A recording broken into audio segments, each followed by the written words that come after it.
여러분 안녕하세요. 모두의 부동산입니다. 정부의 21번째 부동산 대책 6.17 부동산 대책이 나오고 나서 서울 아파트 집값이 연일 상승세를 기록하고 있죠. 강남부터 노원까지 거의 안 오르는 곳이 없다고 합니다. 사실 6.17 대책이 나올 때는 굉장히 강한 대책이다, 여러 가지 규제가 걸린다고 해서 집값이 당분간은 좀 주춤하지 않겠느냐라고 예상하신 전문가들도 많았죠. 폭락론자들은 이때다 싶어서 집값 망했다, 서울 집값 폭락한다, 이런 제목들로 영상 조회수를 많이 올리곤 했는데요. 지금 약 20일 정도 지난 이 시점에서 전혀 그렇지 않죠. 서울 아파트 가격은 오히려 오르고 있습니다. 연일 신고가를 기록하고 있고요. 특히나 여태까지 그렇게 가격 상승이 크지 않았던 곳들, 그런 곳들 위주로 빠짐없이 다 오르고 있어요. 서울은 지금 행복합니다. 제가 지난번에 군포, 양주, 인천, 또 안산 이런 곳들은 상당히 억울하게 조정이나 투기과열지구가 걸려서 이건 좀 부당하다는 말씀을 드렸는데, 이렇게 우는 지역이 있으면 반드시 뭐가 있어요? 웃는 지역이 있기 마련입니다. 항상 우는 자가 있으면 웃는 자가 있기 마련이에요. 그래서 오늘은 각 지역별로 이번 대책의 득실을 따져볼 겁니다.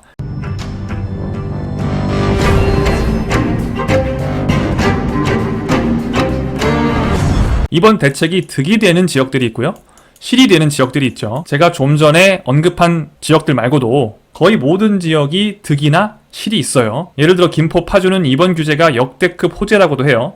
그러니까 6월 17일에 규제 발표가 나자마자 반나절 만에 김포, 파주, 천안 이런 데 투자자가 몰렸다는 기사죠. 실제로 이건 6월 17일 날 호객노노의 지역 랭킹입니다. 사람들이 얼마나 각 지역들을 보고 있는지 보여주는 랭킹인데요. 1위, 5위, 6위, 8위, 9위, 10위, 13위. 거의 절반 가까이가 김포죠. 그러니까 사람들이 이제 이 규제가 나오면, 이 규제가 발표가 되자마자 집값이 떨어지겠구나 이 생각을 하는 게 아니고, 왜냐면 여태까지 규제로 집값이 떨어진 적이 없으니까요. 20번을 하면서 집값 떨어진 적이 없죠. 그러니까 21번째를 하든 22번째를 하든 집값이 떨어진다는 생각 자체를 안 하는 거예요. 항상 말씀드리지만 이 부동산은 심리적인 요소가 매우 크기 때문에 사람들이 집값이 떨어진다고 생각을 하는 게 굉장히 중요해요. 그런데 그런 생각을 하지 않죠. 왜냐면 학습효과가 20번이나 있으니까. 20번 내내 정부는 집값을 잡겠다고 규제를 걸었고, 이번 규제로 집값이 떨어질 것이다. 거기에 맞춰서 폭락론자들은 이번 규제로 인해서 집값이 떨어질 것이다. 이 순서로 정부와 폭락론자가 20번을 주장을 했지만 한 번도 그대로 된 적이 없죠. 3년 동안 그러고 있는데, 이 폭락론자들의 채널을 구독하시거나 이분들의 말을 믿는 분들은 이 3년 동안 이분들은 똑같은 주장을 했어요. 그러는 동안 아파트 가격은 수억씩 올랐죠. 이분들이 몇 년 후에 떨어진다라고 하는 것도 아니에요. 곧 떨어진다, 몇 개월 뒤면 떨어진다, 올해 안에 떨어진다, 그렇게 확신에 차서 말씀을 하시는데, 부동산은 그렇게 확신해서 예측할 수 있는 범위도 아니고, 최소한 그게 3년 동안 20번이 틀렸으면 이분들이 예측이 틀리는구나, 맞지 않는구나 하는 생각을 한 번쯤은 해보실 수 있다고 생각합니다. 이렇게나 틀렸는데 계속 믿고 있는 건, 그거는 분석이 아니고요, 종교예요. 본인의 희망사항을 얘기해주는 사람의 말을 믿고 싶은 인간의 심리 때문에 여러분 믿고 있는 겁니다. 3년 동안 20번 틀렸으면 생각을 한번 해보세요. 아무튼 이건 여담이었고요. 일단 김포, 파주는 대형 호재라고 하는데 역대 이보다 큰 호재는 없었다, 이런 말까지 나오는데, 주로 이제 김포 한강신도시랑 파주 운정신도시죠. 이 파주 운정신도시는 GTX A 노선 들어오는 곳이라, 김포 같은 경우에는 한강신도시 신축 대부분이 다 신고가를 찍었어요. 대책 나오자마자 집주인들이 호가를 3천만 원 정도 올렸다. 그래도 매수자들은 계약하겠다고 한다. 그냥 전화로 계약하는 분들도 있고요. 이건 왜 그러냐면, 이제 너무 많이 규제가 나오다 보니 이 풍선 효과도 학습이 되죠. 서울을 규제하니까 수원이 오르더라, 또 수원 규제하니까 군포가 오르더라, 군포를 규제하니 이제 어디가 오를까, 이게 이때는 학습이 안 되다가 몇 번 해보니까 이거 풍선 효과라는 게 있고, 사람들이 평소부터 생각을 하는 거예요. 내가 다음엔 어떤 규제 지역이 발표가 되면 규제가 안 걸린 곳, 풍선 효과가 번질 수 있을 만한 곳을 내가 빨리 매수를 해야겠다. 그럼 규제가 발표되자마자 이게 하루 이틀 사이에 막 가격이 올라버리니까 그런 경험을 한 거죠. 이럴 때 수원이 규제가 걸리길래 군포를 알아봤더니 이미 막 하루 이틀 만에 올라버리고, 나는 이 가격이 또 오르면 사람이 망설이게 되고, 망설이다가 가격이 더 올라서 매수를 못하게 되는 일이 자꾸 일어나죠. 여러분들도 그런 경험 많으실 거예요. 다들 있으시죠. 이번엔 내가 규제 발표나면 그냥 반나절 안에 그 규제 안 걸린 곳 바로 찾아서 어딘지 보고 바로 들어가야지 하고 기다리고 있는데, 16일부터 내일 17일 발표가 난 다음에 하루 전부터 기다리다가 아침에 기사 뜨는 거 보고 바로 어디가 안 걸렸어 보니까 김포, 파주 이런 데가 안 걸린 거죠. 바로 가서 그냥 제일 입지 좋은 곳으로, 신축으로 투자하는 거예요. 근데 직장도 나가야 되고 회사 갔다가 저녁에 부동산을 가면 이미 가격이 뭐 5천씩 뛰어 있을 수 있으니까 아니 뭐 집 안 보면 어때? 신축은 다 상태 좋고 큰 하자만 없으면 되지 라고 생각하고 그냥 전화로 계약하는 거죠. 이게 과장이 아니고 실제로 정말 많습니다. 이런 풍선 효과는 거의 하루 이틀 거의 일주일 사이면은 다 반영이 되기 때문에 시간을 질질 끌 수가 없어요. 내가 시간이 없으면 그냥 전화로 하는 거죠. 아무튼 김포 파주는 이번에 신고가를 많이 찍었고 아마도 22번째 부동산 대책이 또 나오면서 이때 규제 지역으로 지정이 될 가능성이 매우 크죠. 지금 들어가시는 건 그렇게 추천드리진 않아요. 내가 들어간 직후에 규제 걸리는 게 가장 안 좋죠. 사실 김포 파주 풍선 효과는 언론에서 하도 나와서 다들 아실 거예요 이제. 김포 파주는 빙산의 일각에 불과하고요. 정말 진정으로 웃고 있는 기뻐하는 그런 지역들이 있어요. 사실 진짜 웃고 있는 건 서울이에요. 서울 내지 이 왼쪽 보시면 6.17 이전의 투기가율 지구와 조정대상 지역을 표시한 그림이고요. 이 오른쪽이 6.17 대책 이후입니다. 이 빨간색이 훨씬 많아졌죠. 빨간색이 이때는 여기 과천, 성남, 분당까지만 있었는데 이후로 밑으로 쭉 내려왔어요. 엄청 커졌죠. 사실 이때도 투기가율 지구였고 이때도 투기가율 지구인 곳들 이 서울 및 광명, 분당, 하남, 과천 이런 곳들은 사실 나쁠 게 없어요. 이때는 우리들은 투기가율 지구인데 우린 투기가율 지구인데 얘는 아니야. 수원, 의왕, 안양, 용인 이런 곳은 아니야. 그런데 이젠 어때요? 똑같이 받아요. 과천이나 안양이나 용인이나 수원이나 똑같은 규제 걸리죠? 그럼 원래 투기가율 지구였던 이 상위급지들은 어떻게 보면 좋아진 거죠. 상황이 좋아진 겁니다. 모든 건 다 상대적이고 돈은 어딘가로 흘러 들어가야 되기 때문에 내 이웃의 규제가 강하게 걸림으로써 우린 이득을 보는 거죠. 사실 이 분석은 그렇게 어려운 게 아니라서 6.17 대책이 나오자마자 많은 전문가들께서 서울 폭등을 말씀을 하셨어요. 이제 서울 몰아주기다. 이번 규제로 서울을 올릴 것이다 라는 얘기를 많이 하셨고 이때 믿지 않았던 분들도 이제는 수긍할 수밖에 없을 겁니다. 결과로 나오고 있으니까. 지금 서울이 안 오르는 데가 없죠. 전에는 집값이 뭐 이런 강남, 강동 위주로 좀 올랐다면 노원까지 다 올라요. 노원, 강북, 성북 이런 데까지 집값이 다 오르고 있습니다. 금천, 구로 이런 데까지 다요. 정부는 절대 서울을 버리지 않는다는 거예요. 최근에 공직자들 그리고 정치인들의 부동산 보유 내역 같은 게 막 나오죠. 그분들 다 어디에 가지고 있어요? 청와대 노영민 비서실장 서초 반포동에 재건축 아파트 끝까지 안 팔고 버티다가 본인 지역구인 청주는 내가 팔아도 이 서초 반포 재건축은 절대 못 판다. 그래서 이슈가 됐고요. 민주당에서까지 제발 좀 팔아라. 지금 여론이 들끓고 있으니까 좀 팔아라라고 해도 고심해보겠다. 고심해보겠지만 너무 아까운 거죠. 지금 우리가 어떻게 서울 집값을 올리고 있는데 욕 다 먹어가면서 올리고 있는데 그래서 내가 한 10억 넘게 벌었는데 앞으로 더 벌어야 되는데 이걸 포기하라고 하니 싫죠. 뭐 대치동의 조국 아파트도 유명하고요. 대부분 정치인들이 강남권, 뭐 서울, 뭐 과천, 용산, 여의도 이런 곳들의 집을 가지고 있죠. 그럼 당연히 서울을 올리고 싶겠죠. 그런데 그걸 이렇게 교묘하게 할 줄은 몰랐어요. 그러니까 뭔가 대놓고 서울에 특혜를 주는 것처럼 보이면 이게 안 좋잖아요. 수도권 전체적으로 규제를 거는 것처럼 보이면서 서울이 자연스럽게 집값이 오를 수 있는 방법을 선택한 것 같아요. 굉장히 머리가 좋죠. 일반인들이 단편적으로 봤을 때는 서울 집값을 올리기 위한 정책이 아닌데 우연히 집값이 오르는 것처럼 보여야 되거든요. 하지만 저는 단언코 말씀드리지만 이 6.17 대책은 서울 집값을 무조건 올리는 정책이고 이거를 예측 못했을 수가 없습니다. 저처럼 똑똑하지 못한 사람도 이거를 바로 예측을 하는데 그리고 수많은 사람들이 이 대책을 하면 서울이 폭등할 것이라는 얘기를 했고 실현이 되고 있는데 이걸 정부의 똑똑한 정책 결정자들이 이 예상을 못했다? 말이 안 되죠. 절대 그건 아니고요. 그 사람들이 바보라서 정책을 잘못해서 서울 집값이 오르고 있는 게 아니고 서울 집값을 올리려고 6.17 대책을 한 거예요. 그러면서 언론은 다 어디에 몰아요? 파주, 김포에 몰아서 강남 집값, 서울 집값이 오르고 있는 건 크게 이슈가 안 되게 만들었죠 또. 이런 뭐 김포, 파주 이런 것들을 희생양으로 준 거죠 언론에. 보통 사람들은 풍선 효과에만 집중을 하니까 진짜는 여기라고요 여기. 이런 하남, 과천, 광명 이런 데는 행정구역상 경기도지만 지도를 보시면 사실상 서울이에요. 그냥 서울이 좀 더 커졌다라고 생각하시면 편하겠습니다. 제 생각엔 정부의 이런 기조가 앞으로도 유지가 될 거고 그러면 서울은 앞으로 계속 좋아요. 그리고 과천, 하남, 분당 이런 것들은 앞으로도 승승장구할 겁니다. 이런 것들은 이미 집값이 많이 비싸서 우리 모두의 부동산 구독하시는 구독자 여러분들은 이런 곳에 들어가실 수 없는 분들이 많죠. 그럼 그런 분들은 어디가 괜찮냐? 제 생각엔 시흥, 부천 이런 곳 괜찮습니다. 아직 그렇게 주목받지 않고 있어요. 잘 생각해보면 인천 서구, 남동구, 연수구, 안산, 군포 이런 곳들까지 투기가율지구가 걸렸는데 시흥 장현지구는 트리플 역세권이죠. 이런 곳들이 투기가율지구가 안 걸렸어요. 그럼 상대적으로 규제에서 자유롭죠. 부천도 GTX 비해 서울과 인접해 있는 도시죠. 사실 굉장히 서울에서 가깝고 입지가 좋은 곳인데 여기도 투기가율지구가 안 걸렸어요.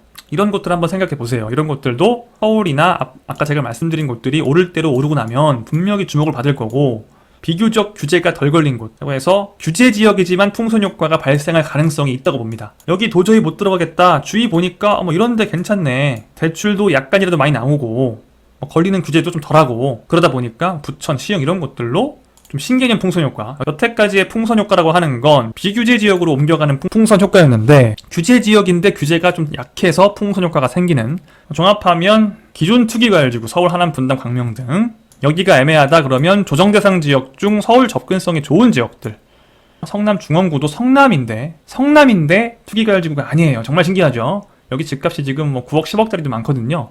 이 분당과 가까운 쪽은 그런데 조금만 올라가면 싼 데 많습니다. 아직 저렴한 아파트들 많아요.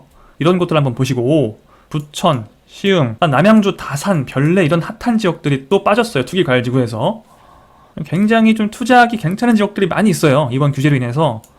규제 지역이지만 풍선 효과가 날 수 있는 곳들이 다산, 별내, 시흥, 부천, 성남, 중원 이런 곳들이에요. 다음 제일 처음 얘기한 일산, 파주 이런 곳들까지 이번 규제 6.17 규제로 인해서 웃는 지역들을 한번 쭉 정리해봤습니다. 반대로 이번엔 우는 지역들, 슬픈 지역들 한번 볼게요. 이번에 생각지 못하게 투기과열지구가 걸린 곳들이 많이 있죠. 경기 남부와 인천 쪽이에요. 안양, 의왕, 수원, 용인, 안산, 단원구, 인천, 연수, 남동, 서구 이런 곳들은 사실 좀 억울하죠.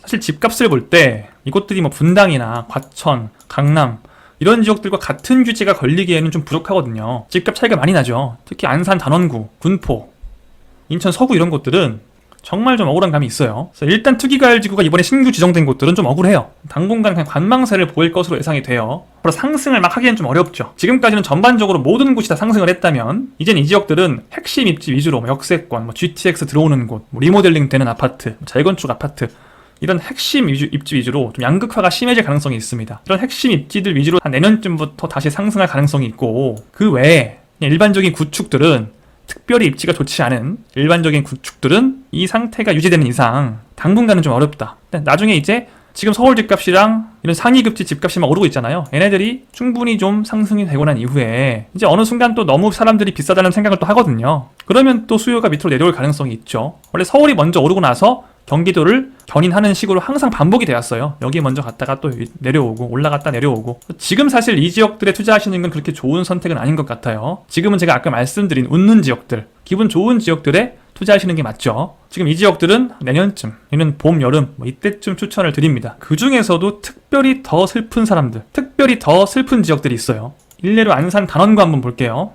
단원구는 초지역이 가장 핫하죠. 초지역 근처 집값을 보면, 그런데 이런 초역세권을 제외하고 나면 집값이 전반적으로 그렇게 비싸지 않아요. 초역세권 신축 말고는 여기 벌써 역세권인데도 32평이 3억밖에 안 하죠. 여러분, 수도권에 32평이 3억이면 집값이 비싼 겁니까? 여기가 투기과열지구가 걸릴 만한 곳인가요? 절대 아닙니다. 집값들이 역세권에 10억 찍는 데가 허다한데 이런 아파트를 매수하는데 투기과열지구 규제가 걸려서 대출 40%밖에 안 나온다? 이건 좀 문제가 있죠. 그럼 군포 볼게요. 군포 집값 그냥 쭉 한번 보세요. 여기 9억, 얘가 한 10억 돼요. 금정일스테이트가, 얘가 대장입니다. 얘네 둘 빼고는 없어요, 별거. 2억대, 1억대 아파트가 질비합니다, 이 밑에는. 근데 여기가 투기과열지구라고요? 말이 안 되는 거죠. 지금 위에서 보신 이 군포나 안산 같은 지역들이 어디와 지금 같은 규제를 받고 있는 거냐, 어디와 동일한 규제를 받고 있는 거냐. 강남 청담동 30억짜리 청담동 36억도 있습니다. 이런 강남을 비롯한 집값 20억, 30억 넘어가는 지역들과 똑같은 규제를 받고 있다는 거예요. 이런 평균 집값 5억도 안 하는 이런 지역들이 30억, 20억 하는 아파트들과 같은 규제를 받고 있다. 당연히 이런 지역들에 사시는 분들은 억울하죠. 엄청 억울합니다. 자, 그리고 이번엔 양주. 여러분, 양주 아세요? 양주? 양주가 어딘지 모르시는 분들도 좀 있을 거예요. 의정부 위에 있어요. 의정부 있고 양주 있고 그 위에 뭐 동두천 이렇게 있습니다. 오른쪽으로 포천 있고요. 의정부는 좀 아시죠? 양주가 조정지역이 걸렸어요. 이 양주역 집값 보세요. 이 덕정역 도보권인데 25평이 1.6억입니다. 1.6. 대부분의 양주 지역은 집값이 이래요. 지금 32평이 1억 3천. 이게 수도권이니까 이게. 여긴 집값을 더 올려줘야 되는 곳이에요. 지역을 발전시켜줘야 되는 곳인데 여기를 지금 조정 걸었어요. 집값이 원래 평균적으로 너무 싸서 지역에서 4억만 돼도 2배 올랐다라고 하는 거예요. 투기과열지구나 조정대상 지역을 결정할 때 집값이 몇 프로나 올랐느냐를 보죠. 이거 100% 오른 거거든요. 이런 식으로 통계 오류가 있어요. 집값이 저렴하기 때문에 상승률이 높은, 그러니까 원래 분모가 작기 때문에 조금만 올라가도 상승률이 높게 나와서 말도 안 되게 조정 걸리는 거죠. 그러니까 집값이 7억에서 뭐 9억 된 곳, 이런 곳들은 규제가 없어요. 그런 곳들이 대표적으로 성남 중원구, 다산 막 이런 곳들이에요. 이런 곳들은 얼마 안 올랐잖아. 근데 여기는 야, 2억에서 3억 됐잖아. 1.5배 올랐잖아. 너희 조정이야. 굉장히 바보 같은 계산법이죠. 일부러 이렇게 바보같이 하는 것 같기도 해요. 이쪽은 뭐 정치인들이나 기득권들이 집을 사는 곳들이 아니니까. 이 규칙 자체가 지금 집값이 비싼 곳에 유리하죠. 집값이 이미 비싸야, 이미 집값이 비싸면 상승률이 크기가 어렵잖아요. 그러니까 집값이 20억에서 30억 가기는 어렵죠. 굉장히 어렵지만 2억에서 3억 가긴 쉽거든요. 이걸 똑같이 보는 거죠 지금. 일부러 이러는 건데 제발 이런 말도 안 되는 계산법을 좀 멈추고 이분들 좀 살려주십시오. 제가 부탁드리겠습니다. 이 양주가 남양주 다산, 누구나 다 알죠. 여기는 다산 집값은 지금 뭐 보십시오. 8억이 질비합니다. 8억짜리가. 여기랑 이 양주랑 규제가 같아요. 성남 중원구도 규제가 똑같습니다. 성남이에요. 성남. 성남인데 양주랑 규제가 똑같아요. 집값 보십시오. 아까 제가 말씀드린 상승률이 몇 프로 올랐느냐로 자꾸 규제를 걸다 보니 이런 말도 안 되는 일이 일어나는 거예요. 이러다가는 저기 시골에 집값이 5천만 원인 곳이 어느 날 8천만 원이 됐어요. 3천만 원 올랐어. 3천만 원 올랐다고 규제 걸 사람들입니다. 이 사람들이. 지금 정부의 수준이 이 정도라고요. 이 제도를 빨리 바꿔야 돼요. 맨날 뭐 서울 집값 잡고 뭐 지방 살리겠다고 하면서 집값 싼 곳만 잡고 집값 비싼 곳들은 규정을 유리하게 해놓으면 잡히겠냐고요. 점점 갭이 커지죠. 일부러 갭을 키우고 있는 거죠 지금. 굉장히 바람직하지 않은 정책이라고 봐요. 굉장히 웃긴 게 강남구 청담동과 군포, 안산 이런 곳들의 규제가 같고요. 또 이 군포와 안산 단원구는 남양주 다산, 성남 중원구 집값은 지금 여기가 훨씬 높은데 규제는 군포, 안산이 더 세요. 어느 누가 안산이 성남보다 더 강한 규제를 받을 거라고 이 국토부 관계자 이외에는 상상도 해본 적이 없을 거예요. 그 상상이 현실로 지금 일어났고 이 정책을 하면서도 이게 말이 안 된다는 거를 분명히 알아챘을 텐데 그냥 대놓고 한 거죠. 그냥 대놓고 그냥 한 겁니다. 여긴 또 경기도 양주와 규제가 똑같아요. 자, 이렇게 쭉 우는 자, 웃는 자를 좀 구분해서 봤는데요. 지금 제가 빨간색으로 표시한 부분들은 좀 슬퍼하는 지역들이에요. 자, 평택, 안성을 빼먹었는데 안성도 조정입니다. 안성도. 여러분 안성 부동산 알아보신 적 있으세요? 뭐 안성도 부동산 투자를 하는 곳이야? 놀란 분들 많죠. 여기가 조정이에요. 그 핫한 남양주 다산과 같은 규제를 받고 있어요. 파주 운정신도시 이런 곳보다 더 강한 규제를 받고 있죠. 안성이. 그다음에 이제 파란색으로 표시해놓은 부분이 기쁜 지역들, 실제 집값이 지금 오르고 있는 지역들입니다. 특히나 이 중에서 지금은 이 기존 투기가을지구 서울, 미래, 분당, 광명 등 이런 지역들이 상승을 하고 있는 중이고요. 이쪽 상승이 끝나고 나면 2번으로 넘어올 가능성이 크죠. 중원구는 지금 이미 오르고 있죠. 일산 한강신도시, 파주 운정신도시는 가장 먼저 올랐다가 지금은 이제 추가 규제가 거의 확실시되면서 멈춘 시점이고요. 여긴 지금 들어가기 추천드리지 않아요. 현금 굉장히 많으시면 1번, 여긴 내가 못 들어가겠다 싶으시면 2번 추천드립니다. 조정 대상 지역이지만 풍선 효과를 기대할 수 있는 그런 지역들. 그리고 정부 관계자 여러분들께서는 최소한 전부 다는 얘기 안 할게요. 군포, 양주, 평택, 안성, 평택은 지금 미분양이 속출하는 곳이에요. 인천 서구, 남동구 이런 곳들에 한해서 단원구 이런 곳들은 좀 풀어주세요. 그러니까 규제를 하지 말라는 게 아니고 형평성이 안 맞아요. 너무 극단적으로 밀어주는 곳이 있고 죽이는 곳이 지금 있잖아요. 이렇게 누가 봐도 대놓고 아무리 본인들이 여기에 집을 샀다고 하셔도 그러니까 밀어주실 거면 밀어주시는데 뭐 그것까지는 제가 인정하겠는데 이런 지역들을 굳이 이렇게 죽일 필요까지는 없잖아요. 이런 지역들은 좀 풀어주셔야 돼요. 양주 시장님 비롯한 몇 분은 지금 국토부에 공문도 보냈다고 하죠. 아마 귓등으로도 안 들을 가능성이 크지만 그래도 한번 요청드려 봅니다. 자, 여러분 지금 투자하시려고 하는 분들은 1번, 2번 주목을 하시고요. 정부에서 밀어주는 곳들이죠. 특히 1번. 경기 남부 젊은 층은 지금 수원, 기흥, 동탄, 의왕, 군포 이런 곳들은 청약이 거의 불가능하죠. 투기가을지구 되면서 가점 100%이기 때문에 청약이 앞으로 어려우실 거고 이제는 젊은 층은 청약에서 매수로 전환하셔야 된다. 전략을 변경하셔야 된다고 제가 지난 영상에서 말씀드렸었어요. 매수하실 때 이런 지역들 내에서 한번 알아보시기 바랍니다. 지금까지 모두의 부동산이었습니다. 좋아요와 구독, 알림 설정